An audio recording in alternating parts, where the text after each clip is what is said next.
Hello hello hello hello hello hello जी। जय Shri Krishna.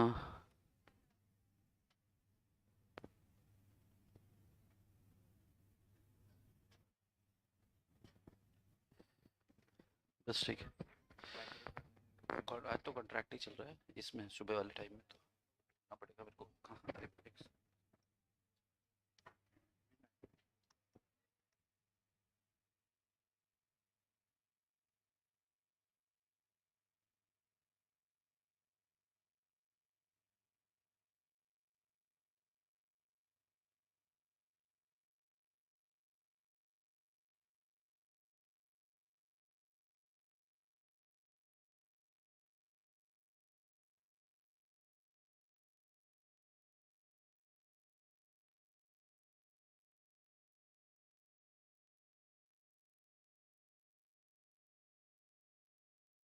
Hello hello जी। When will the class start? जय Shri Krishna. Diksha sir 10 minute होगा। Madam wait. Okay. Priya Pujari good morning. Hello जी, राधे राधे, जय श्री कृष्णा। कब से स्टार्ट होगा? बस शुक्ला जी हो गया समझो। अगले मंडे से। क्या लिखा? जय श्री कृष्णा। तो अब अरे अरे राम। हाँ जी। कैसे हो? इतने दिन क्या किया? पढ़ाई तो नहीं किए हुए। आपको देख के लगता तो नहीं कि आप पढ़ाई वाले हो। तो ये ड्राइंग है। ये एक ड्राइंग है। ये फ्रूटी ने बनाई है। फ्रूटी फ्रूटी मेरी गर्लफ्रेंड है, 9 साल की है, मेरी बेटी है। अच्छी है। हाँ। क्या करो? नोट कर लो, नोट कर लो। ये उसने इंग्लिश क्लास पढ़ाया मुझे। प्रोनाउन क्या होता है मुझे समझ नहीं आ रहा कि आप लोग कहाँ हो। ये rule common acceptance of deposit ये आपका नहीं है, राइट? तो फिर आपका है कहाँ? यही तो नहीं है आपका। अरे इस लड़की ने सब इधर उधर कर दिया यार। लड़कियां भी ना। तो कहाँ गया? हाँ ये रहा, देखा। Explanatory statement RPT. ये भी नहीं है। अबे तुम्हारा गया किधर? Eligible company. ये भी नहीं है। चलो किधर भी करते हैं भाई। तो ओ ओ सो स्टार्ट तो किया नहीं।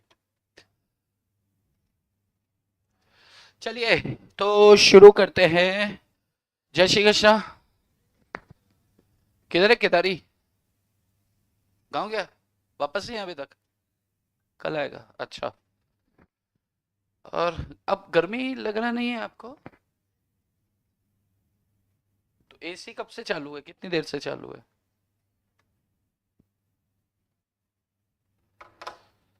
तो गर्मी चालू हो गई भाई। सर जी मेरा भी नाम लिखी है फ्रूटी। अच्छा, तुम्हारा नाम भी लिखी है, वाह। बढ़िया। देखो तुम कितनी फेमस हो गई। तुम्हारा नाम लिख दिया उससे। सेलिब्रिटी हो तुम। चलो तो आगे ही आ जाओ बहनों। आ जाओ शाबाश। आ जाओ। आजा रंग बिरंगी, आगे आजा। आजा हाँ। आगे यहीं बैठना तेरी जगह में। उधर क्या है? अच्छा ठंडी लगती है, ओके ओके बैठ जाओ पीछे। चलो तो यार 7 हो गए, समय का पता ही नहीं चला। मैं तो सोच रहा था जाके अनाउंस करूंगा कि 8:30 का टाइम रख देते हैं। पर आज एक्चुअली गाड़ी का इशू हो गया तो मेरे को पैदल आना पड़ा। और वो इशू इशू के चक्कर में फ़ोन भी उधर रह गया तो समय का भी पता नहीं चला। तो अब हम लोग स्टार्ट करते हैं। कॉन्ट्रैक्ट में हम कहाँ तक पहुंचे थे? बुक देना जरा, बुक। अयो अयो, नहीं सिंह। पुस्तक है, पुस्तक। बड़ा। चलो। 25 लाख 2 करोड़। चलिए लिखे। हाँ जी। इकोनॉमिक्स। इकोनॉमिक्स तो सेकंड सेक्शन सेशन है ना? फर्स्ट सेशन है। यार मैंने सेकंड इसलिए बोला था कि कुछ बच्चों का जैसे कॉन्ट्रैक्ट हो रखा है। तो वो लोग कॉन्ट्रैक्ट को मिस भी करेंगे लेकिन इकोनॉमिक्स में आएंगे, तो ताकि सबकी उपस्थिति हो और वो नया है और डे वन है, तो आई डोंट वांट कि मिस हो। तो कल से अगर आप बोलोगे तो ऐसा कर लेंगे कि पहले ही को ले ले, नहीं पर कल से भी नहीं यार, क्योंकि जो लेट वाला है वो लेट वाला ही है और कॉन्ट्रैक्ट हो रखा है एक बार तो एटलीस्ट। तो अपन फिर जैसे अभी इन लोग को 15 मिनट लेट हो गए, अगर मान लो मैं समय पे आ जाता तो फिर इनका मिस हो जाता। वैसे तो मैं बड़ा पंक्चुअल हूँ, मैं हमेशा टाइम पे आता हूँ, इवन टाइम से पहले आता हूँ, कई बार तो आता हूँ ना। आज आज मैं पैदल आया हूँ। अब गाड़ी का इशू ये हो गया कि जिसकी गाड़ी थी वो ले गया, तो अब, अब मेरे को नया खरीदना पड़ेगा इधर। तो नया खरीदना पड़ेगा तो अभी, अब कल से मैं और जल्दी उठूंगा। उठ गया था मैं 7 बजे, लेकिन क्या पता यार क्या ही हो रहा है जीवन में। मर जानी पाऊंगी। अच्छा, हमने डिस्चार्ज ऑफ कॉन्ट्रैक्ट देख लिया था। नो नो, अभी इकोनॉमिक्स पढ़ाओ। रईस भाई अस्सलाम वालेकुम, बहुत जल्द होगा आपकी सुनवाई। अभी घंटा बैठो आराम से, ठीक है, उसके बाद देखते हैं। चलिए भाई, ये जो आप तो घर में बैठे हैं आराम से, लेकिन जो घर से निकले हैं उनके लिए भी थोड़ा सा सोच लें। एक बार एक कमिटमेंट ले लूँ मैं इनसे कि 4-5 दिन जो है अपन सेकंड पार्ट पे इकोनॉमिक्स लेते हैं। उसके बाद अगर सब लोग तैयार हो गए कि हाँ हम 8:30 पे राजी हैं, तो हम लोग फिर इकोनॉमिक्स सुबह में ले लेंगे, क्योंकि 8:30 हम करने वाले हैं समय को। और मुझे उम्मीद है कि आप सब तैयार हैं। आप में से कितने लोग तैयार नहीं हैं? अच्छा, सब तैयार। तुम तैयार क्यों? जादू? बस नहीं मिलती? अच्छा, ऐसे मत कर। जय श्री राम। अरे, रईस भाई बोल रहे हैं जय श्री राम, तो ये एक नई चीज मेरे को देखने को मिली है आज। भारत का बच्चा बच्चा जय श्री राम बोलेगा, तो रईस भाई भारत के बच्चे हैं। अरे, पानी भी नहीं है। चलो जी, तो क्वासी कॉन्ट्रैक्ट लिखो जरा, क्वासी कॉन्ट्रैक्ट। क्वासी कॉन्ट्रैक्ट लिखो। मैं भी लिखूं? कीबोर्ड हटा देता हूँ। बस बस बस, हो गया। थोड़ा सा बस और इंतजार यार, सॉरी आज के लिए, बहुत ज़्यादा सॉरी। डोंट वांट कि किसी तरह से लेट हो, बट हो गया, अब क्या ही कर सकता हूँ। पहले मैं देख लूँ किस में कर रहा हूँ मैं। ये मैं कर रहा हूँ डिपॉजिट्स, ओके ठीक है। और ये नंबर है 3। क्या नाम है? Quasi contract.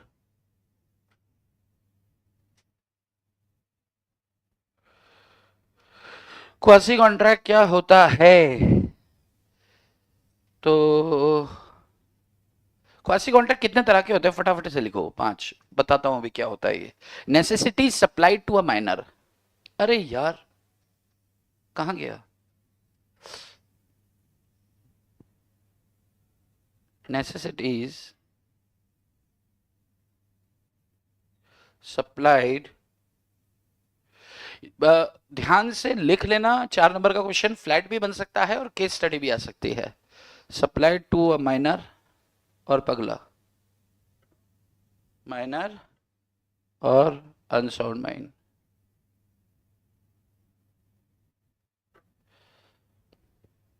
द्वितीय, सेकंड लिखो, payment by third person, payment made by third person. Number 3, obligation, obligation of a person enjoying benefits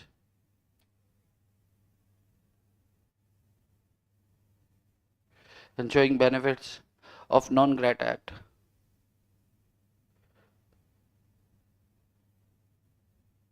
Non-gratuitous act. Oh.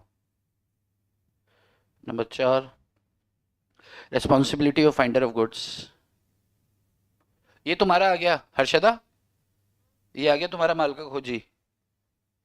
Responsibility याद है, इसके ऊपर अपनी एक बार बात हुई थी। Of finder of goods. Number 5, लिखो रे, लिखो रे। सर भूल गए हैं शायद, चेतना बोलती है भूल गए हैं। 7 बजे, नेक्स्ट वीक से 7 बजे रखना। अच्छा, बहुत बढ़िया। चला तू पॉटी में बैठा बैठा देखेगा और या वहां पे बैठा रहेगा मोबाइल लेके। बड़ा है, 7 बजे उठ जाते हो? 7 बजे फैकल्टी का भी तो सोचो। सर यहाँ इको लिखा है, इको का लेक्चर नहीं है क्या? इको का है बहन। मैं अब मेरे को खुद नहीं पता इन्होंने क्या, क्योंकि मेरी सुबह कल जो इनसे बात हुई थी ना, मैंने इनसे कहा था कि इनिशियली इनको, बट वो हो गया मिस, तो क्या कर सकते हैं। इकोनॉमिक्स तो आता है आपको यार, इकोनॉमिक्स में है क्या, झूले ही तो है ना? इसमें एक भी झूला नहीं है, ये झुला देगा आपको, बड़ा टेक्निकल है। गुड्स और money delivered under mistake, goods और money delivered under mistake, under mistake. ये 5 तरह के आपके वो होते हैं, आपके वो क्वासी कॉन्ट्रैक्ट। क्वासी होता क्या है, अब ध्यान से सुनना। कोई बताएगा वैसे, what do understand by quasi? Harshada, yes. एक काय को लगा के रखा है, हिजाब गर्ल, निकालना इसको। नहीं निकाले, कुछ चोट वगैरह, इन्फेक्शन, इन्फेक्शन है। ओके ओके, तो ऐसा बोलना, ऐसे ही काय को बोलती है? ऐसे सुंदरता थोड़ी बढ़ाता है मास्क। चलो, तो व्हाट इज क्वासी, कौन जानता है, कौन बताएगा इधर से? आपके लिए तो नया है ना, आप फर्स्ट टाइम पढ़ रहे हो शायद, आप लोग फर्स्ट टाइम है। ओके, स्लो चलता है। और जो पढ़ चुके हैं वो कोई बताएगा? अरे बहनों, हाँ जी, गुड। और हर्षदा, होता है।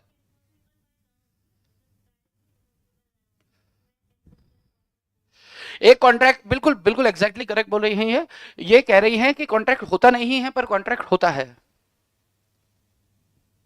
कॉन्ट्रैक्ट होता नहीं है पर ये कॉन्ट्रैक्ट होता है। इसको क्या बोलते थे? क्वासी। क्वासी, उत्तरी किसी ने लंबा चौड़ा लिखा, अदिति लिखती है quasi contract is not an actual contract but it resembles a contract, it is created by law under any certain circumstances, और वो सर्टेन सर्कमस्टांसेस ये हैं। बहुत बढ़िया। कॉन्ट्रैक्ट बनाने का इंटेंशन नहीं था बट कानून की नजरों में है।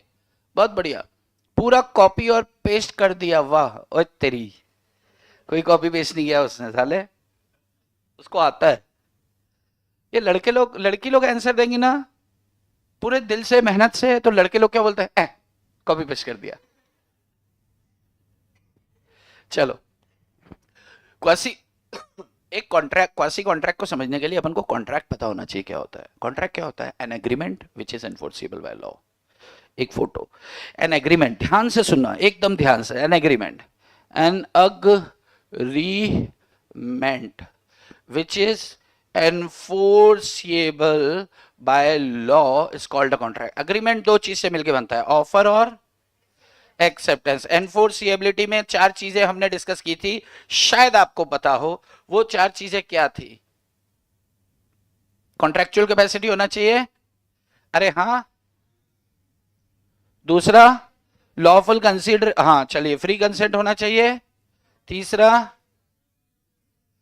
लॉफुल ऑब्जेक्ट होना चाहिए, और लॉफुल कंसीडरेशन होना चाहिए, ये डी। ठीक है, स्पेलिंग समझ में आ रही है? तो एक कॉन्ट्रैक्ट, इसके ऊपर क्या लिख देते हैं? कॉन्ट्रैक्ट। तो ये क्या हो जाएगा? संपूर्ण हो जाएगा। क्या हो जाएगा? संपूर्ण हो जाएगा। बहुत जल्दी लिखना पड़ रहा है आज टाइम साला खराब हो गया बहुत। कॉन्ट्रैक्ट, एक कॉन्ट्रैक्ट क्या होता है? Agreement which is enforceable by law is called a contract. हाँ, यहां अग्रीमेंट दो चीज से मिलकर बनता है, ऑफर है, एक्सेप्टेंस है। और ऑफर एक्सेप्टेंस एक अग्रीमेंट बन गया, और ये एग्रीमेंट अगर एनफोर्सिबल बाय लॉ होगा तो ही कॉन्ट्रैक्ट होगा, अदरवाइज कॉन्ट्रैक्ट नहीं होगा, ऐसा कानून कहता है। लेकिन क्वासी कॉन्ट्रैक्ट में कानून कहता है कि ये 6 बातें हैं ना, ये 1 2 3 4 5 6, भाई नॉर्मल लॉ क्या कहता है, जनरल लॉ क्या कहता है कि सब फुलफिल होना जरूरी है, लेकिन क्वासी कॉन्ट्रैक्ट के अंदर लॉ ने क्या कहा कि ये 5 जो ट्रांजैक्शंस हैं, जो ये 5 ट्रांजैक्शंस हैं, इन 5 ट्रांजैक्शन में ये सारी शर्तें फुलफिल ना हो तो भी कॉन्ट्रैक्ट वैलिड, यानी कि एक्सेप्शनल केस है।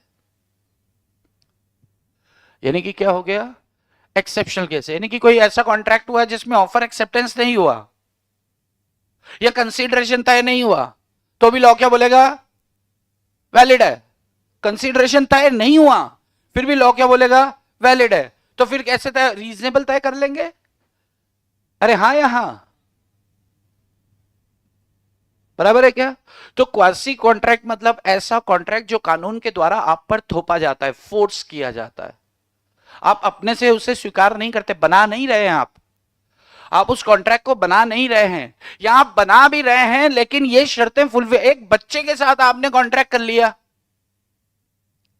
एक बच्चे के साथ आपने कॉन्ट्रैक्ट कर लिया, तो लॉ क्या बोलता है, बच्चा तो कॉन्ट्रैक्चुअल कैपेसिटी रखता नहीं है, तो भूल जाओ आप, तो कॉन्ट्रैक्ट वैलिड नहीं होता था। इधर क्या बोला है, अगर वो क्वासी के वो 5 पॉइंट्स में कवर है तो फिर वो वैलिड होगा। याद करो अपन ने बात किया था कि एक बच्चे के लालन पालन पोषण पे अगर आप खर्च करते हैं, कुछ याद आ रहा है, उसकी नेसेसिटीज को फुलफिल करने के लिए अगर आप कुछ खर्च करते हैं तो आप उसकी प्रॉपर्टी से पैसा वसूल कर सकते हैं, लॉ कहता है, इसका मतलब एक वैलिड कॉन्ट्रैक्ट है। लेकिन अगर देखा जाए तो क्या वैलिड कॉन्ट्रैक्ट की सारी एसेंशियल टर्म्स फुलफिल हो रही है, कॉन्ट्रैक्चुअल कैपेसिटी फुलफिल नहीं हो रही है, बावजूद इसके कानून के द्वारा थोपा जाता है, तो ये किस में आ जाता है, क्वासी कॉन्ट्रैक्ट। क्वासी कॉन्ट्रैक्ट को हिंदी में बोलते हैं अर्ध अनुबंध। अर्ध अनुबंध मतलब हाफ कॉन्ट्रैक्ट, बावजूद इसके कानून आपके ऊपर थोप देता है कि हम इसे फुल मान के चलते हैं। बात समझ में आ रही है। एक वैलिड कॉन्ट्रैक्ट होने के लिए, एक वैलिड कॉन्ट्रैक्ट होने के लिए, एक वैलिड कॉन्ट्रैक्ट होने के लिए ऑफर चाहिए, एक्सेप्टेंस चाहिए और आपका एनफोर्सिएबिलिटी के ये पॉइंट चाहिए। अगर मान लो इनमें से कोई पॉइंट लैक हो रहा है, ठीक है, तो क्या वो कॉन्ट्रैक्ट वैलिड होगा, तो जवाब है नहीं, वो वैलिड नहीं होगा। क्या कानून की मदद ली जा सकती है, तो लॉ कहता है बिल्कुल हम तुम्हारी मदद नहीं करेंगे, ये फुलफिल आपको करना ही है। लेकिन लॉ ने एक साइड से, मतलब कुछ लोग इसका बेनिफिट उठाने लगे, तो लॉ ने कुछ ट्रांजैक्शन बाहर निकाले और वो बाहर निकाले हुए ट्रांजैक्शंस को बोला कि चाहे इनमें कुछ फुलफिल हो रहा है या नहीं हो रहा है, इसे हम वैलिडिटी देते हैं, तो इन्हें वैलिड कॉन्ट्रैक्ट करार दे दिया गया। फिर किसी ने कहा सर ये तो पूरे तो हो ही नहीं रहे, तो आधा है, आधा है पर हमारी नजर में पूरा है, तो इन्हें क्वासी कॉन्ट्रैक्ट हेडिंग के अंदर डाल दिया गया। शायद सेक्शन 69 से 72 व्हाटएवर सेक्शन का पता, अच्छा सेक्शंस नहीं, जाने दो सेक्शन। तो कॉन्ट्रैक्ट के अंदर ये 5 ट्रांजैक्शन लिए गए।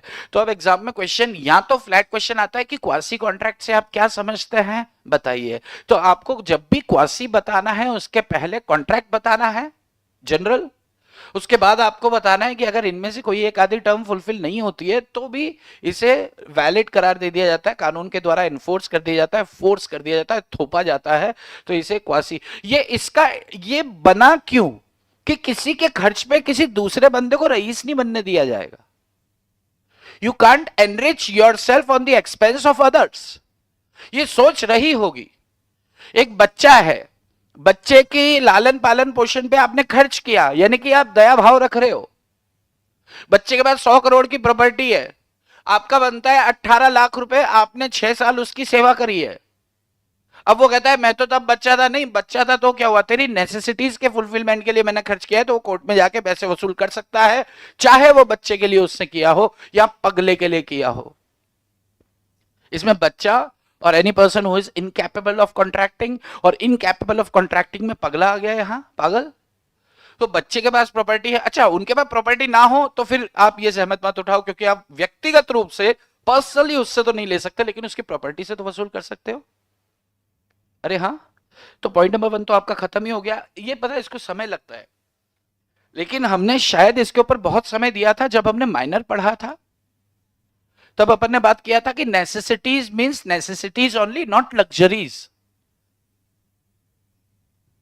यस, एक रजवाड़े का बच्चा, राजा साहब का बच्चा है, प्रिंस है, उसका नाम क्या है, चार्मिंग। तो ये जो प्रिंस चार्मिंग है, उसके सारे राज्य मर गए, पूरा तबाह हो गया खानदान। तो एक बंदे ने, उस राजा का बच्चा था, तो राजा साहब बोल राजकुमार को पाल लिया, छोटा था। अब राजा लोग की पोशाक क्या होती है, वो लंबे वाले दलेर मेहंदी वाले कोट होते हैं इनके, तो लंबे लंबे। तो उसने क्या किया कि भाई जैसे जो आपका लिविंग स्टैंडर्ड है उस हिसाब से अगर आपके लिए कुछ खर्च किया तो वो आपकी नेसेसिटी है। तो उसने क्या किया, राजा साहब के बच्चे जो राजकुमार था उसके लिए 7 कोट दर्जी से बनवाए। एक कोट 3,000 का था, तो 7 कोट 21,000 के हो गए उसके पहनने के लिए, क्लोथिंग। तो अब सवाल यह है कि क्या यहां पर ये 21,000 रुपए जो खर्च किए हैं लग्जरी है या नेसेसिटी है? नेसेसिटी है या लग्जरी है? ये लग्जरी है। अगर आपने उसके कपड़े बनवाए हैं, उसके रहन सहन के हिसाब से, वो बात ठीक है। 2 कोट में भी काम चल सकता था, आपने 7 बनवाए, आप 25 बनवा दोगे, आप 40 बनवा दोगे, चलेगा क्या? नहीं चलेगा। उसको मान लो अंग्रेज का बच्चा पिज्जा खाता है, तो अब उसकी जितनी डाइट है आपने उतना मंगा दिया, आप वो बड़ा वाला मंगा के दोगे उसको फैमिली, और 2 पीस उसको दोगे और बाकी आप खा रहे हो। यस yes, इससे 7 से क्या समझ में आता है कि 2 तो वो पहनेगा और बाकी के 5 हमारा बच्चा पहनेगा, और पैसे राजा साहब की प्रॉपर्टी से ले लेंगे। बात पकड़ में आ रही है क्या? तो लॉ ने बड़ा ध्यान रखा यहां पर कि लग्जरी ना हो। क्लियर है? नेसेसिटी मतलब आवश्यकताओं की पूर्ति जो जीवन यापन के लिए महत्वपूर्ण होती हैं। यस है। ओके, नंबर 2 चेक कर लो यार। सर लिखे हो इकोनॉमिक पढ़ा रहे हैं, नॉट लो। ये इकोनॉमिक्स का ही हिस्सा है बेटा, इकोनॉमिक्स में आएगा ये आगे। ये इकोनॉमिक्स के पेपर के 48 घंटे पहले आने वाला है, तो दिस इज ऑल्सो इंपॉर्टेंट। मजबूरन कॉन्ट्रैक्ट करना पड़ा, हाँ मजबूरन, ये मजबूरी वाला ही है जी। ओके, तो मैं मान के चलूं कि फर्स्ट क्वासीज ओके, आगे बढ़े। चलो, next is payment made by third person. अभी सोचो, ध्यान से सुनना। मैंने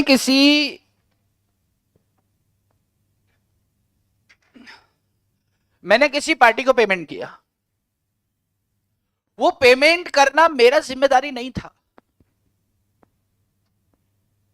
मैंने किसी पार्टी को पेमेंट किया, किसी खर्च के लिए पेमेंट किया, वो खर्च करना मेरा जिम्मेदारी नहीं था, लेकिन मैंने क्यों किया? क्योंकि मैं उस प्रॉपर्टी में इंटरेस्टेड था जिसके लिए मैंने खर्च किया। तो जिसको एक्चुअली खर्च करना था, मैं उससे पैसा वसूल कर सकता हूं। अगर मैं इतना कह देता हूं, और इस बात को मैं 3 बार और कहूंगा तो शायद तीसरी बार में आपको समझ आए, पहली बार में तो आपके ऊपर से गया। फिर से सुनो, सुनते रहो, मुजरा है, चलता रहेगा, है ना? आप देखो, पैसे उड़ाओ। फिर से सुनो, मैंने किसी प्रॉपर्टी के लिए पेमेंट किया, मैंने किसी प्रॉपर्टी के लिए पेमेंट किया क्योंकि मैं उसमें इंटरेस्टेड था। अगर मैं इंटरेस्टेड नहीं हूं तो मैं पेमेंट क्यों करूंगा? जाहिर सी बात है। मैंने किसी प्रॉपर्टी के लिए पेमेंट किया क्योंकि मैं उसमें इंटरेस्टेड था। एक्चुअल लाइबिलिटी मेरा नहीं था, तो जिसका एक्चुअल लाइबिलिटी था मैं उससे पैसे वसूल कर सकता हूं। एक बार फिर से सुनो, एक बार फिर से सुनो, तीसरी बार। जैसे एग्जांपल आएगा तो आप बोलोगे अरे बावले पहले एग्जांपल देना था ना। एक बार और सुन लो, एक बार और सुन लो। मैंने किसी प्रॉपर्टी के लिए पेमेंट किया क्योंकि मैं उस प्रॉपर्टी में इंटरेस्टेड था, एक्चुअल लाइबिलिटी मेरा नहीं था। तो जिसका एक्चुअल लाइबिलिटी है उससे पैसा वसूल कर सकता हूं मैं, चाहे हमारे बीच में कोई ऑफर एक्सेप्टेंस ना हुआ हो। सोचो, मेरा और थर्ड पार्टी के बीच में ऑफर एक्सेप्टेंस हुआ ही नहीं, लेकिन लॉ क्या बोल रहा है? Valid contract. अरे कॉन्ट्रैक्ट के लिए ऑफर एक्सेप्टेंस तो चाहिए, लेकिन क्वासी है ना बाबा। ध्यान से सुनो, जैसे मान लो ये रोहन सर का क्लासेस है, मैं क्लैट भी पढ़ाता हूँ, मजिस्ट्रेट इनकी क्लास भी लेता हूँ मैं। वो लोग बोलते हैं कि तू चार्टर्ड अकाउंटेंट है, हम मजिस्ट्रेट को पढ़ाएगा। मैंने कहा तू एक बार पढ़ तो सही, तो फिर उनको मजा आता है। तो मैंने रोहन सर को बोला कि यार ये क्लासरूम जो है आपका कब खाली रहता है, तो रोहन सर ने बोला 4, साढ़े 4, 5 बजे तक क्लासेस होती है। तो मैंने बोला ठीक है यार, मेरे को शाम को 6 बजे से लेकर और 11:30 बजे तक ये क्लैट क्लैट कर, जैसे अपने सीए फाउंडेशन होता है ऐसे क्लैट होता है जिसको एलएलबी करना होता है। कितने लोग को ज्ञान है क्लैट के बारे में? नाम सुना है क्लैट? सुना सुना लगता है कि सुना सुना है? सुना है। तो उनका एंट्रेंस टेस्ट होता है, उसको क्या बोल देते हैं अपन? क्लैट बोल देते। तो क्लैट की मैंने इनको बोला यार मैं क्लैट क्लासेस लूंगा लॉ की, तो शाम के लिए मुझे भाड़े पे दे दो। तो उन्होंने बोला अरे सर क्या बात कर रहे हो, आप यूज़ करो ना। तो फिर मैंने बोला सर किराया कितना? तो रोहन सर ने बोला अरे यार आप तो अपने आदमी हो, आपसे क्या किराया लेना, 30,000 रुपये महीना दे देना। मैंने बोला अच्छा ठीक है, 30,000 रुपये महीना। तो 30,000 रुपये महीना भाड़ा तय हो गया। और इसके अंदर बिजली वगैरह मैंने पूछा, तो उन्होंने बोला सर बिजली का आप जाने दो, बिजली का हम देख लेंगे। मैंने कोई बात नहीं, आप दे दो, कोई भी दे दे, मेरा हिस्सा होगा तो मैं दे दूंगा। ठीक है साहब, अब मैंने क्लास स्टार्ट कर दी है। 15 दिन मेरे को क्लास लेते हुए हुए। ठीक है, बिजली वाले, बिजली विभाग वाले जो यहाँ पे क्या होते हैं, एम एमएससीबी, एमएससीबी है, Maharashtra state electricity board, right? तो आ जाओ आ जाओ। आवाज, आप गेट बंद कर दो, गेट खुला था, कर दो, गेट बंद कर दो। तो ये पहली बार हुआ है क्या? पहले भी आया क्या? अच्छा, तो हम कहाँ थे भाई? अरे यार ये क्या पागल हो गए क्या? हम कहाँ थे? हाँ, तो अब सुबह वो बिजली एमएससीबी, एमएससीबी विभाग वाले आए और वो कैंची लेके आए। जब वो कनेक्शन काटने आते हैं तो वो अपने लेकर आते हैं सामान, तो वो लेकर आए। तो उन्होंने बोला हम इसका ये काटने वाले हैं क्योंकि ये 1 साल से इसका बिजली का बिल पे नहीं हुआ। तो मैंने बोला भाई साहब मैंने तो, मुझे तो 15 दिन हुए लिए हुए। तो उन्होंने बोला हमें आपसे मतलब नहीं है, हमें इस मीटर से मतलब है। इस मीटर पे हमें पैसा मिल जाएगा तो हम कनेक्शन को छोड़ देंगे, अदरवाइज हम कनेक्शन को तोड़ देंगे।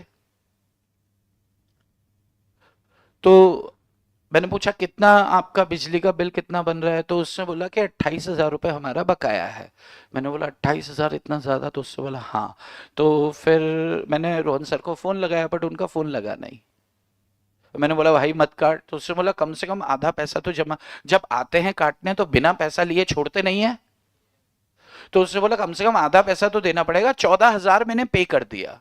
क्या वो 14,000, मेरे को तो 15 दिन हुए यार, क्या वो 14,000 मेरा लाइबिलिटी था? क्या ये 14,000 मैं रोहन सर से वसूल कर सकता हूं? मैंने उनके बिहाफ पे पेमेंट किया है। रोहन सर बोलेंगे मेरे को तो पूछा नहीं, पूछने की जरूरत नहीं, चल अभी पैसे दो। बोलेंगे बर बर बर बर बोलते ना, ठीक, बर बर। अब वापस से सुनना, मैंने किसी प्रॉपर्टी के लिए पेमेंट किया क्योंकि मैं उस प्रॉपर्टी में इंटरेस्टेड था, एक्चुअल लाइबिलिटी मेरा नहीं था। तो जिसका एक्चुअल लाइबिलिटी था मैं उससे पैसे वसूल कर सकता हूं। क्या आप क्लियर है? पॉइंट नंबर 2 यही कह रहा है, payment made by third person. Clear है क्या? जैसे मान लो कि ये जो छोटू, छोटू अपना नाम क्या था? आदित्य है, ओके। आदित्य जी, आदित्य जी की एक ना बहुत बड़ी जमीन है, बहुत बड़ी जमीन है, इतनी बड़ी जमीन है, इतनी बड़ी जमीन है कि बहुत ज्यादा बड़ी जमीन है। अब आदित्य जी जो है वो इस जमीन के ये जमीन मैंने आदित्य को बोली कि यार तू काम धाम तो कुछ करता है नहीं, तो ये जमीन मुझे लीज पर दे दे। लीज समझता है? लीज और रेंट में क्या डिफरेंस होता है? हाथ खड़ा करें फटाफट से बताएं, कौन बताने वाला है लीज और रेंट में क्या डिफरेंस होता है? सर बिलाइक स्कैम हो गया, काहे का स्कैम, चल भाग यहाँ से। यस, कौन बताने वाला है? लीज और रेंट अग्रीमेंट में क्या फर्क होता है? कोई भी बता दो यार, जो आपने सोचा है ना वो सही है। लीज पे लेना मतलब क्या होता है, इतना तो पता है? क्या होता है? अर्पिता क्या होता है लीज पे लेना मतलब? अंकिता, अर्पिता क्या नाम है आपका? अर्पिता बताओ ना। माय गॉड, सही बोला। अर्पिता कहती है किराए पर लेना। और रेंट का मतलब क्या होता है? किराए पर लेना। तो दोनों क्या होता है? किराए पर लेना, किराए पर लेना। रेंट एग्रीमेंट रेंट पे लेते हैं ना अपन, 11 महीने के लिए लेते हैं। अगर अपन लंबे समय के लिए लें तो उसको क्या बोलते हैं, लीज पे लिया है, लीज पे लिया है। कोई फैक्ट्री के लिए, अब मुझे फैक्ट्री डालनी है तो मैं भाड़े पर लूंगा या लीज पर लूंगा जमीन? लीज पर लूंगा। मैंने 10 साल के लीज पर इनसे जमीन ले ली और मैंने अपना फैक्ट्री का ढांचा बनाना स्टार्ट कर दिया। अब मेरे को 1.5 महीना 2 महीना हुआ, मेरा मतलब पूरा प्रॉपर वो बनकर तैयार हो गया है, मशीनें लगना बाकी हैं, इतने में सरकार के वो बुलडोजर लेकर आ गए। मैंने बोला क्या चक्कर है भाई? उससे बोला कि साहब ये जमीन के ऊपर हमारा जो लैंड रेवेन्यू है, मान लो जमीन से संबंधित कोई टैक्स है, वो बकाया है और इतने 20 साल से बकाया है, अभी तक पे नहीं किया है इन्होंने। तो मैंने बोला सर मैंने तो लीज पे ली है, आप मेरी बिल्डिंग क्यों गिरा रहे हो? तो वो क्या बोल रहे हैं, हमें तेरे से मतलब नहीं है, हमें इस जमीन से मतलब है। तो अब मान लो कि उनका 1.5 लाख रुपए का पेमेंट था या 2 लाख, अब वो 2 लाख रुपए की पेमेंट अगर मैंने दे दी, मैं क्यों दे रहा हूं? ताकि मेरी फैक्ट्री ना गिरा देंगे। क्या वो देना मेरा बनता था? क्या मैं इस प्रॉपर्टी में इंटरेस्टेड हूं? है ना? मैंने पेमेंट किया क्योंकि मैं इस प्रॉपर्टी में इंटरेस्टेड हूं, एक्चुअल लायबिलिटी मेरा नहीं था। तो जिसका एक्चुअल लायबिलिटी है उससे पैसा वसूल किया जा सकता है, चाहे दोनों के बीच में कोई ऑफर एक्सेप्टेंस ना रहा हो, क्वासी कॉन्ट्रैक्ट जन्म लेता है। बात समझ में आती है? क्वासी, देखो क्वासी जैसे ही समझ गए नाम की क्वासी क्या, तो अब चीजें आसान हो रही हैं। अरे हाँ या हाँ? नंबर 3, ऑब्लिगेशन ऑफ एक्ट, क्या लिखा है? Obligation of a person enjoying benefits of non gratuitous act. Non gratuitous का मतलब क्या होता है? फ्री, निःशुल्क। ग्रेचुइशियस मतलब क्या होता है? निःशुल्क। Rent short term, lease long term, बिल्कुल सही। ग्रेचुइशियस का मतलब क्या होता है? फ्री। किसी ने कहा फ्री या निःशुल्क? कैसे लिखते हैं? निःशुल्क, समझ गए आप? और नॉन ग्रेचुइशियस मतलब होता है विच इज सशुल्क, मतलब जो विच इज नॉट फ्री। अगर किसी ने आपको कोई सर्विसेज दी हैं विच इज नॉट फ्री, अगर आपको किसी ने कोई सर्विसेज दी है विच इज नॉट फ्री, तो इसको क्या कहेंगे? नॉन ग्रेचुइशियस सर्विसेज, है ना? अभी देखो, जैसे एक एक कॉलोनी है, क्या है? एक कॉलोनी है, कॉलोनी कॉलोनी। ये देखो घर बने हैं, दिखे? ये घर की खिड़की बना दिखाना है यहाँ। घर से निकलते ही कुछ दूर चलते ही रास्ते में है उसका घर। कल सुबह देखा तो बाल बनाती वो, ये बाल बना रही है, खिड़की में आई नजर। तो ये घर बने हैं, यहां भी घर बने हैं, यहां भी घर बने हैं, यहां, और यहां पे घर बन रहा है। ये है आम रास्ता। एक कॉलोनी के अंदर जब घर बन रहा होता है ना, तो वहां पे लोग काम कर रहे होते हैं। वहां पे कौन? कारीगर होते हैं। कारीगर को क्या बोलते हैं? इधर क्या बोलते हैं? मेसन। इंग्लिश में मेसन, हाँ मिस्त्री बोलते हैं इधर। मेसन, मेसन, मेसन बोलते हैं, मेसन, MASON। मेसन मतलब क्या होता है? कारीगर। लेबर वगैरह सब काम कर रहे हैं। फिर बिजली वाले आते हैं, वो मशीन लेके तो डर डर डर ड्रिल करते फिरते इधर उधर, तारे फिक्स करते हैं। फिर सैनिटरी वाले आते हैं, टॉयलेट टॉयलेट फिक्स करते हैं, पाइप पाइप फिक्स करते हैं, बाथरूम वगैरह ऐसे करके आते हैं, उधर सारा काम होता है। अब ये जो मोहल्ले की भाभियां होती है ना, इनकी नजर किस पे होती है? इसके ऊपर। मोहल्ले की भाभी की नजर किस पे होती है? इस मेसन पे होती है। उसके पीछे रीजन क्या होता है? घर में कुछ ऐसा काम होता है ना जो अपना बचा हुआ रह जाता है, तो वो बचा ही रह जाता है, क्योंकि छोटे से काम के लिए हम इसे बुलाते नहीं है, क्योंकि ये पूरी दिहाड़ी चार्ज करेगा। ऐसा होता है, ऐसा होता है। किसी के अपने पड़ोस में अगर कोई वो ड्रिल लेकर आया ना, तो अपन भी देखते हैं यार ये कब फ्री होगा, ए भैया 2 छेद हमारे भी, डर डर, तो उसने आके ड्रिल कर देना है आके। ऐसा होता है ना? और फिर अपन तुरंत जाते हैं। ये भाभियां बड़ी शानी होती है, तो भाभी लोग क्या करती है? चाय बना के लाती है। उनको लगता है चाय में सड़ जाएगा, सड़ जाएगा मतलब चाय में परवरेगा, चाय में काम हो जाएगा मतलब। लेकिन अच्छा, कई बार हो भी जाता है। ये अपने पति से उतने मीठे से बात नहीं करेंगे जितना इस मिश्रण से करेंगी। इसके पसीने की एक एक बूंद की कीमत बता देंगी। तो मिशन का नाम पूछेगी, मिशन जी आपका नाम क्या है? तो मिशन बताएगा मेरा नाम है रामलाल। या सुरेश, क्या नाम है, सुरेश। तो वो भाभी ने उसको बोला कि सुरेश जी ये हमारा, हम बारिश आती है ना तो बारिश में पानी अंदर आ जाता है तो मजा ही नहीं आ रहा। तो आप हमारे घर के बाहर एक वो स्पीड ब्रेकर बना दो ना, ऐसे टेपर बना देते ताकि पानी अंदर ना आए।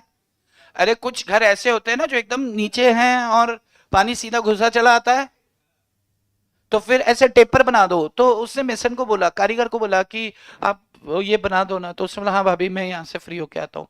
तो वो फ्री होके आया और मसाला मतलब वो सीमेंट कंक्रीट रेत ये सीमेंट वगैरह का सारा मसाला लेके आ गया।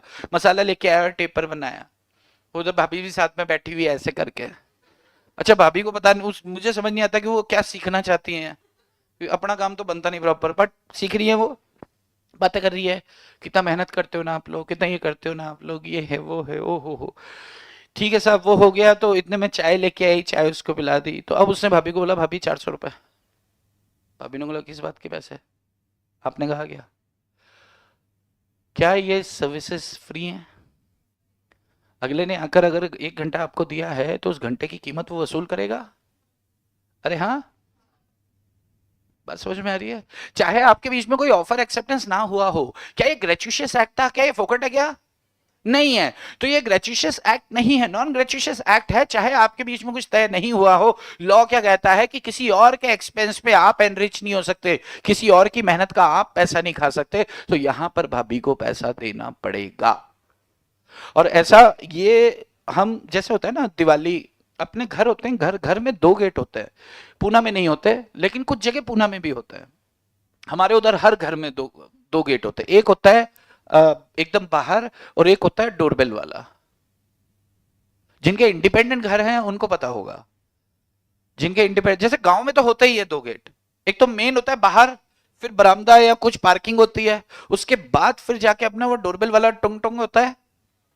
ठीक है। बाहर वाला गेट को खोला कैसे जाता है, ऐसे कि अंदर की तरफ, ना ऐसे खोलते हैं ना अंदर की तरफ खोलते हैं, एक्टिवा से टक मारते हैं और खुलता है। अरे बाहर वाला गेट कैसे खुलता है, एक्टिवा से गाड़ी से टच से मारते हैं, वो धीरे धीरे जाता है। और कई बार तो जाके वापस आता है तो दूसरी बार रोकने के लिए अड़ाना पड़ता है टायर।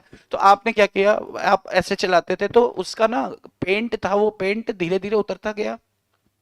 आपके पड़ोस में, अच्छा आपका भी ब्लैक गेट है, उसका भी ब्लैक है, और सेम सेम बनी हुई है, पूरी पूरी रो एकदम एक जैसी बनी हुई है। तो वो क्या है, अपनी पेंटिंग करवा रहा है, किसकी, दरवाजे की। तो आपने आपने सोचा कि यार जब आपका काम खत्म हो जाए तो भैया टचिंग कर देना। टचिंग मतलब जहां जहां से निकला हुआ है वहां पे कलर छू देना। उसने छू दिया। छूने के बाद आपसे 200 रुपए मांगे। तो क्या आपको 200 रुपए देने पड़ेंगे, यस देने पड़ेंगे। नॉन ग्रेचुइटस एक्ट नहीं है भाई, उसका पेशा है। बात समझ में आती है, यस।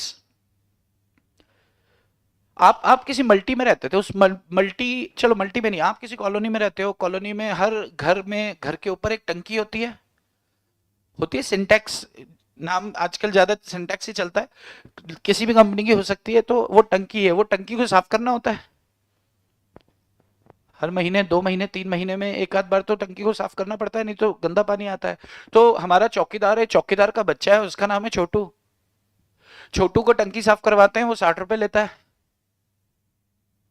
अब आपने छोटू को बोला और छोटू कैसा है ये वो, उसको बिस्किट खिलाया, चाय पिलाया, और बोला ले यार छोटू टंकी साफ कर दे। तो छोटू ने अपना टी शर्ट निकाला और टंकी में कूद गया, और टंकी में कूद गया और बुड़बुड़ बुड़बुड़ कर रहा है।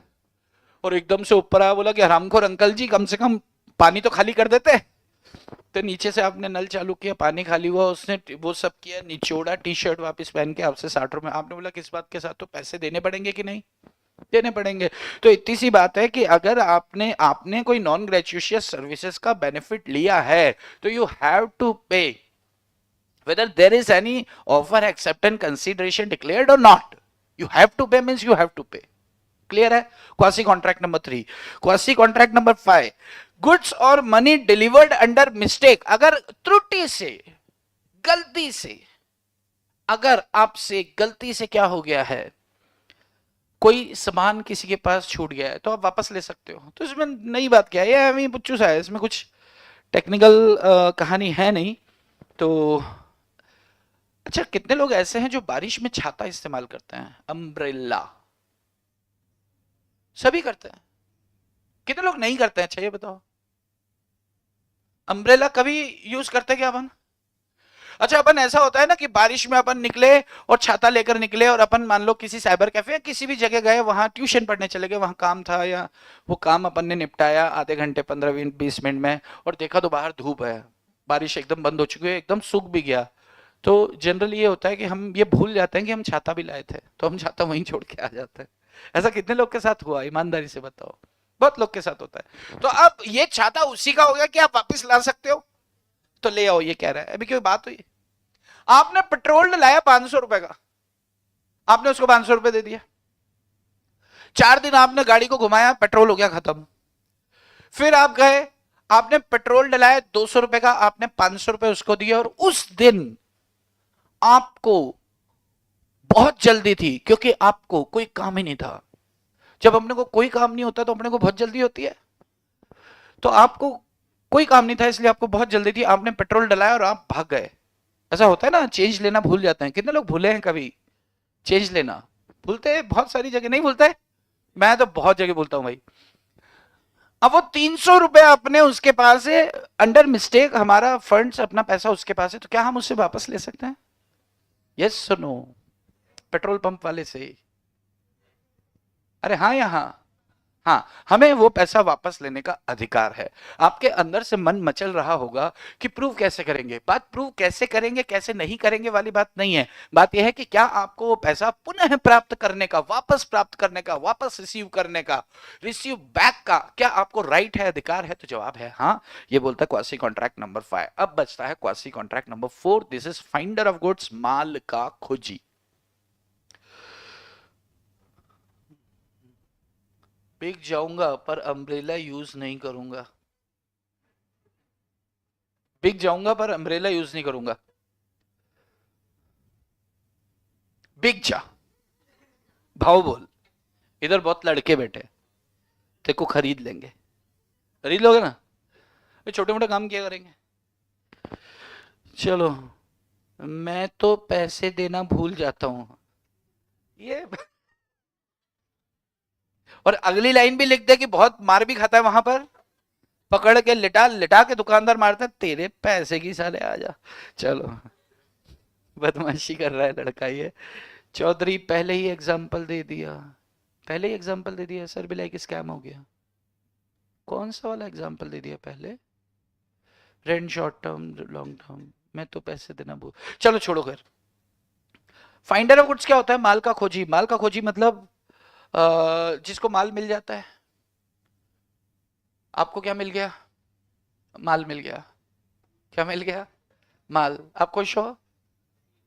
काफी खुश हो? अच्छा, वो माल आपका था क्या? नहीं था, किसी और का था।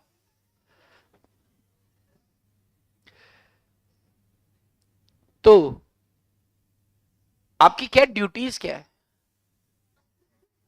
आपके कर्तव्य क्या है? उस माल को, उस माल के स्वामी को आपको लौटाना है। अरे उस माल को, उस माल का जो मालिक है उसको आपको वापस करना है कि लो तुम्हारी अमानत। लेकिन वो माल का मालिक मिल ही नहीं रहा है, तो क्या करोगे? माल को खा जाओगे? अगर खाने वाला होगा तो खा जाओ, और खाने वाला नहीं है तो? Very good. माल दो तरह का होता है, there are two kind of माल। माल मतलब गुड्स दो तरह का होता है, एक होता है पेरिशेबल, पेरिशेबल समझते हैं, और एक होता है विच इज नॉट पेरिशेबल।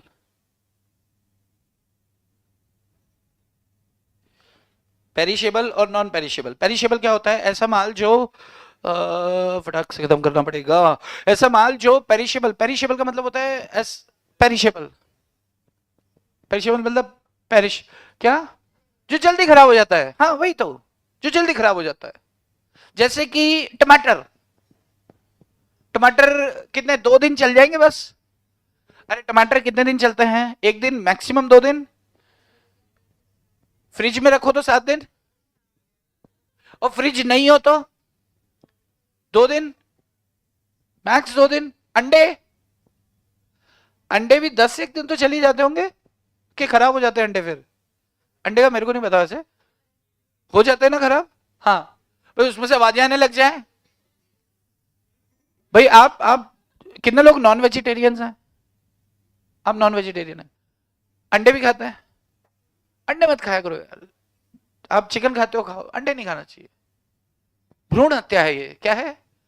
भ्रूण हत्या। हाँ, उसको पैदा तो होने दो, उसको थोड़ी तो थोड़ी जिंदगी उसे देखने दो, बाहर आने दो, पक पक पकाक करने दो उसको। साल 2 साल वो देख लेगा, हाँ ये लाल होता है, ये गुलाबी होता है, ये लड़की अच्छी है, ये लड़का बुरा है।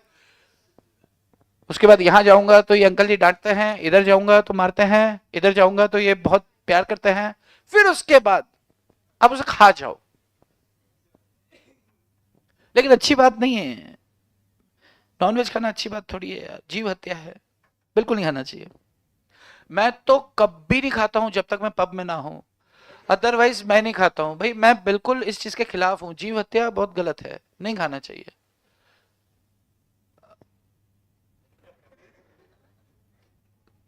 ये स्वाद लगता है, कुछ लोग ऐसा कहते हैं, लेकिन अच्छी बात नहीं है ये।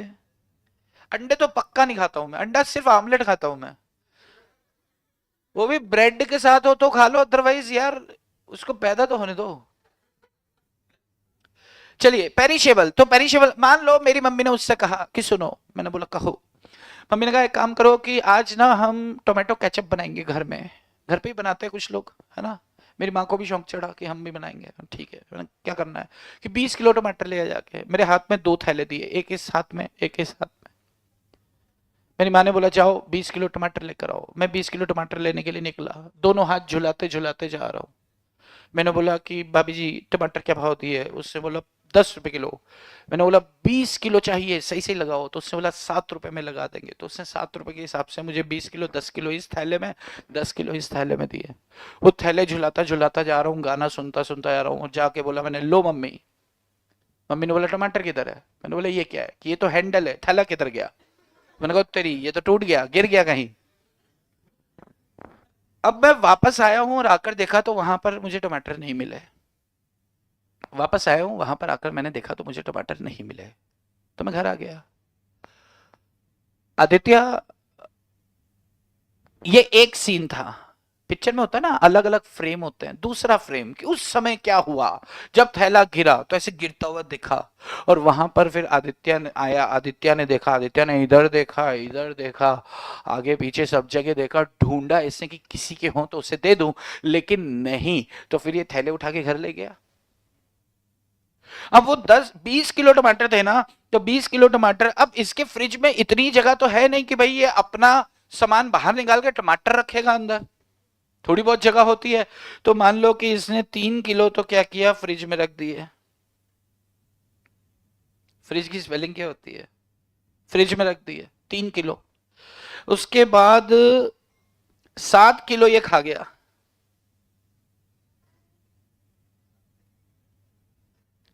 और 10 किलो इसने क्या किया, सेल, मान लो 8 किलो इसने क्या किया, सेल कर दिया। बचा गया 2 किलो। 2 किलो का क्या हुआ, सड़ गया, खराब हो गया। 2 किलो खराब हो गया। टमाटर का पूरा ब्यौरा आपके सामने है। 3 किलो फ्रिज में, क्योंकि जगह थी तो इसने पीछे पीछे कर दिया सेट। अच्छा, 2 दिन बाद मुझे किसी ने बताया कि यार आदित्य यहाँ पे नजर आया था, 2 थैले लेके जा रहा था। तो मैं आदित्य के पास पहुंचा, तो आदित्य के पास पहुंचा, मैंने बोला मेरे टमाटर मुझे वापस चाहिए। तो आदित्य ने बोला अच्छा। आदित्य ने फ्रिज खोला, 3 किलो निकाल के दे दिए। मैंने पूछा बाकी किधर है? तो उसने हिसाब दिया कि 3 किलो देख मैंने फ्रिज में रखे थे, क्योंकि मेरे फ्रिज, छोटा फ्रिज है मेरे घर में, तो ये तो प्रिजर्व थे, ये तो तुम्हारा टमाटर तुम वापस ले लो। यस, 7 किलो में खा गया, 8 किलो मैंने बेच दिया, और 2 किलो तुम्हारा सड़ गया। तो अब सवाल यह है, मैं कितने किलो के पैसे इनसे वसूल कर सकता हूं? रुकना है, सोचना है और आंसर करना है। रुकना है, सोचना है और आंसर करना है। कितने किलो टमाटर के मैं इनसे पैसे ले सकता हूं? अगर आप एक सही जवाब दे देंगे तो perishable goods, finder of goods वाला पॉइंट इधर ही खत्म हो जाएगा। बस इतनी सी बात है। कितने किलो? 7 17 कितने किलो टमाटर के पैसे ले सकता हूं इनसे? 11, 15, ओके 15, 15, 15, 15, हाँ कितने लोग बोलते हैं 15? कितने लोग बोलते हैं अच्छा आप ना थोड़ा सा एक हैबिट डेवलप करो कि जब भी आप अपना हाथ खड़ा करो तो आप किसी को देखो नहीं, क्योंकि आप जब अपना हाथ खड़ा करते हो तो आप पहले ऐसे पीछे देखते हो कि कौन है, मतलब तो मैंने कुछ करना नहीं है, मैं इधर ही खड़ा हूं, इधर ही खड़े रहूंगा, बराबर है। 15 किलो, कितने लोग बोलते हैं 17 kilo, 17 kg, 1 2 3 4 5, okay. Arpita 17 kg क्यों? 3 किलो तो उसने वापस दे दिए, तो 17 किलो के 2 किलो तो सड़ गए, तो सड़े हुए के पैसे महंगे वो क्यों देगा? उसकी क्या गलती है कि वो टमाटर खराब हो गए, उसकी गलती बताओ। कोई एक कारण बताओ ये सड़े हुए टमाटर के। भाई तुम्हारी गलती, तुमसे छूट गए, मिस हो गए, सब कुछ है, मैंने संभाल के रखे, जो मैंने बेच दिए उसके पैसे में दूंगा, जो तुम्हारी प्रॉपर्टी तुम्हारी संपत्ति में खा गया उसके पैसे में दूंगा, तुम्हारा टमाटर बचा हुआ ये तुम लेके जाओ, लेकिन जो खराब हो गया पेरिशेबल था तो मेरी क्या गलती है? अगर मेरे पास फ्रिज नहीं होता तो ये 3 किलो भी सड़ जाते, तो वो 2 किलो जो सड़ गया है उसमें मेरा फॉल्ट बताओ आप, है क्या? नहीं। तो क्या मुझे उस 2 किलो के पैसे देने पड़ेंगे? नहीं देने पड़ेंगे। तो यहां पर सिर्फ 15 किलो वाला जवाब सही है। बात समझ में आती है? तो यहां पर बस इतनी सी बात है कि अगर गुड्स पेरिशेबल नहीं चाहिए, देखो फाइंडर ऑफ गुड्स का मतलब क्या है, ये भी तेरी ये भी 17 किलो पे है, एक 18 किलो पे है एवेंजर, वेरी गुड, एवेंजर है तो 18 किलो पे तो आएगा ही।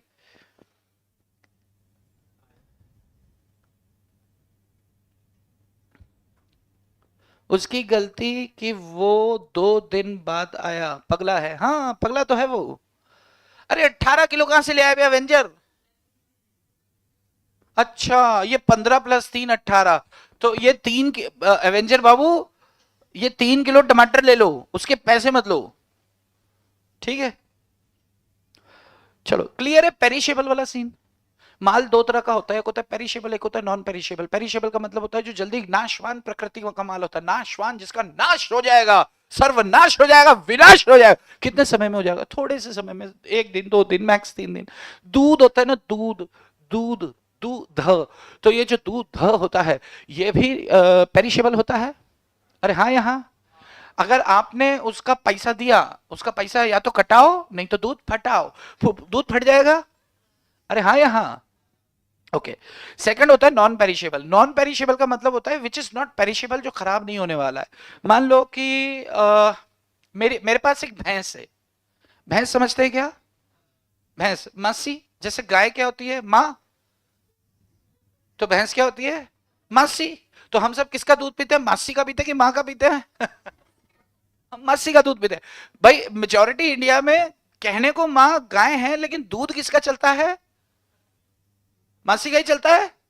अरे हाँ, यहाँ हाँ, तो भैंस का। तो मेरे पास एक भैंस है, भैंस का नाम मैंने रखा हुआ है शबनम। क्या नाम है? शबनम। और प्यार से अपन इसको क्या बोलते हैं? शब्बो। क्या नाम है इसका? शब्बो। शब्बो जो है वो मेरी पालतू पशु है, फालतू नहीं है, पालतू है। मैं इसे बहुत प्यार करता, बहुत अटैचमेंट है, जान है शब्बो मेरी। शब्बो खो गई। शब्बो खो गई तो 2 दिन तो मेरा बुरा हाल, रो रो के। मिल ही नहीं रही है, मिल ही नहीं रही है। शब्बो किसको मिल गई? ये वाले आदित्य को मिल गई। तो अब मैंने न्यूज़पेपर में एडवर्टीजमेंट दिया कि जिसके पाँव में पायल, हाथ में कंगन और माथे पर बिंदिया, मेरी शब्बो का ये हुलिया है। और जब वो ऐसे ऐसे गर्दन हिलाती है ना, तो आवाज आती मधुर घंटी की, टन टन टना टन टन। तो मैंने न्यूज़पेपर में ऐड दिया। ऐड इन्होंने देखा, अच्छा इन्होंने भी काफी खोजा लेकिन मैं नहीं मिला, लेकिन माल इन्हें मिला है। क्या शब्बो पेरिशेबल है, नॉन पेरिशेबल है? नॉन पेरिशेबल है। शब्बो इनको मिल गई है। अब ये शब्बो को क्या करते हैं? नहलाते हैं, धुलाते हैं, खिलाते हैं, पिलाते हैं। इन्होंने प्रॉपर उसको शेल्टर प्रोवाइड किया है। और शब्बो अभी दुधारू पशु है। क्या है? दुधारू पशु है, यानी कि अभी वो दूध देती है। ऐसा होता है, जितने लोग, कितने लोग के घर में ये पशु है, गाय या भैंस है? तो अपन लोग को मालूम है 7-8 महीना दूध देते हैं, 3-4 महीना नहीं देते हैं लोग, है ना। अभी इनका वो वाला टाइम चल रहा है जो जब ये दूध दे रहे हैं। तो अब ये दूध देती है कितना, 10 लीटर रोज का देती है। कितना देती है? 10 लीटर। क्या रुपए लीटर है दूध अभी? मान लो 50 रुपए लीटर है, 70 रुपए लीटर है, 72। अरे बाप रे, दूध इतना महंगा हो गया। अब हमें तो पता ही नहीं है, तो डायरेक्ट चाय पीते हैं यार। 70 रुपए लीटर पकड़ लो अपन, 10 लीटर यानी कि 700 रुपए का रोज दूध दे देती है अपनी शब्बो। 10 लीटर मतलब बहुत होता है यार। बट भैंस भी तो बड़ी टैलेंटेड है शब्बो। तो अब शब्बो क्या करती है, 10 लीटर रोज का दूध देती है, तो ये रोज का दूध निकालता है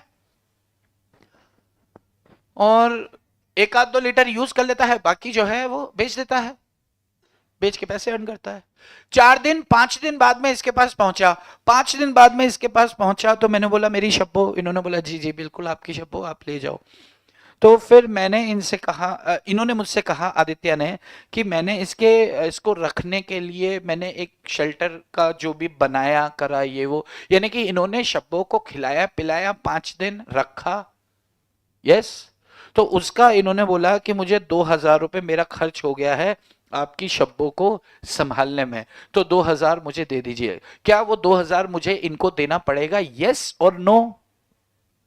क्या इनकी जो कॉस्ट लगी है मेरे सामान को संभालने के लिए, क्या वो कॉस्ट मुझे बियर करनी पड़ेगी? हाँ या नहीं?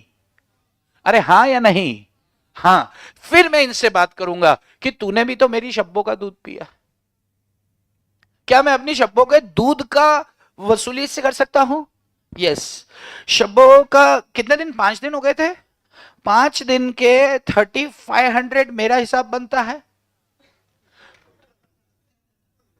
अरे हिसाब की बात है भाई।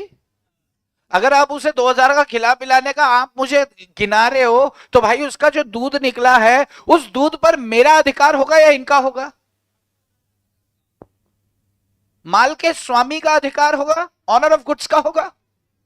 अरे हाँ यहां, तो यहां पर 3,500 मेरा हिस्सा था और इनका खर्चा 2,000। तो मैंने कहा काम करो, तुम्हारा 2,000 डिडक्ट करके 1,500 मुझे वापस दे दो। तो ये अपन वो हिसाब की बात कर रहे हैं जो एग्जाम में क्वेश्चन दे देते हैं, और हिसाब की बात है, कोई ऐसी नई पिक्चर है नहीं इसमें। अच्छा मान लो कि शब्बो प्रेग्नेंट थी। क्या थी? प्रेग्नेंट थी, और तब वो खो गई। वो खो गई तो वो इनके पास पहुंच गई। इन्होंने क्या किया, उसका बहुत केयर किया, 5 दिन 6 दिन बहुत केयर किया, डॉक्टर के पास लेके गए, सुई लगवाई। जब जब शब्बू बोलती थी तो फिर ये शब्बा को बोलते थे बस बस बस, हो गया हो गया हो गया। जब सुई लगती है तो अपने को तकलीफ होती है, तो अपने घर वाले क्या बोलते हैं, बस बस बस हो गया, और ऐसे रुई लगा के ऐसे हिला देते थे कि ओ बस बस बस बस बस। तो शब्बू भी बोलती थी कितना अच्छा बंदा है। तो वहां पर उसने, शब्बो ने एक बेबी को जन्म दिया, बछड़ा बच्चा जो भी बोलते, क्या बोलते हैं मराठी में भैंस के बच्चे को? बछड़ा ही बोलते हैं। हाँ, तो उसने उसके बच्चे को, एक बेबी को जन्म दिया। उसका नाम क्या था? वो निकला और उसने स्माइल दी, तो उसका नाम स्माइली रख दिया। क्या रख दिया? स्माइली। अब जो शब्बों की स्माइली है, शब्बों की स्माइल, अच्छा अब मुझे पता चला, ओहो मेरी शब्बो वहां है, तो मैं वहां पहुंचा, देखा तो मेरी आंखों में आंसू डबल, क्योंकि शब्बों के साथ स्माइली भी थी। अरे हाँ यहां। अब सवाल यह है कि स्माइली पे अधिकार किसका? कि डॉक्टर वगैरह सारा खर्चा देख रेख सब कुछ इन्होंने किया, लेकिन माल का मालिक मैं हूं। तो जो स्माइली है उस पे अधिकार पीएस का या आदि का? रुकना है, सोचना है और जवाब देना है। पीएस और आदि। कितने लोग बोलते हैं पीएस? कितने लोग बोलते हैं आदि? एक भी नहीं बोलता है। बिल्कुल सही बोलते हैं आप, बिल्कुल ठीक है। यानी कि इससे क्या पता चलता है कि एनी एक्रीशन इन गुड्स, कोई भी गुड्स के अंदर एक्रीशन होता है, उस पर राइट किसका होता है? ऑनर का होता है। फाइंडर का कोई राइट नहीं है। फाइंडर का बस इतना सा अधिकार है कि उसको उसके पैसे दे दो, उसने जो खर्च किया है। याद आ रहा है कुछ पीछे हर्षदा? ये आपने मालिक को खोजने में उसने खर्च किया, ये वो सब, तो उसको उसका एक्सपेंस बस दे दो।